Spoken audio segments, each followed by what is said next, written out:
Welcome to my channel. Time for Bitcoin. In today's short episode, I would like to draw your attention to an important issue. Why no one noticed Sam's body language and what it points to. It's not about what he says, but how he says it and how he behaves. Looks like a serious addiction to me, but judge for yourself. See you. Thanks for coming in. Of course. So let me start. You're the fourth, you may not know this, but you know it now. You're the fourth largest individual donor, essentially, to the midterms for this cycle.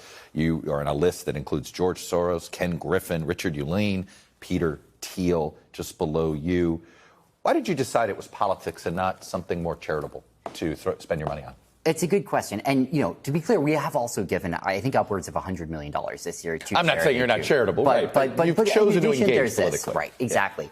And I think that what it really there, I frankly don't feel like I feel confident what the right answer is there.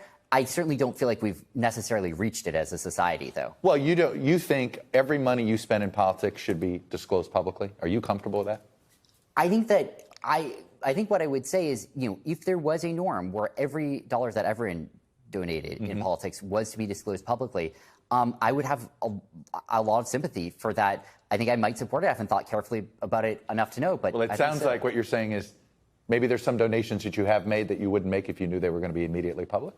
So I think I don't generally think about it that way. I generally think of it as like these are the right the right contributions to make.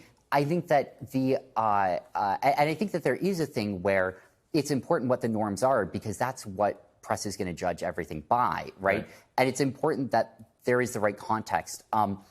And I think that you would see fairly different treatment of things if everything was made transparent. I think that there would be advantages to that system. You made your money in some ways by finding a loophole, right? And in the the notion of like just kind of getting up and doing it has been great, and that's been obviously Stabenow, Bozeman, Booker, Thune, who have been working on that. You have the Gelber and Lummis bill, Thompson, Conan, the House. Like it's been very bipartisan and just like very constructive, which has been great. You're in a space that's bipartisan right now.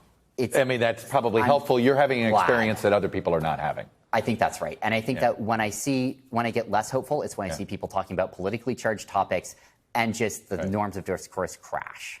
Sam bankman-fried, appreciate you coming on. Not every major donor will talk about why they do it. I appreciate that you did. Of course. Thank you. Thank you. Let me know in the comments what do you think about this interview. Thank you for staying until the end. Please like and subscribe if you appreciate my work.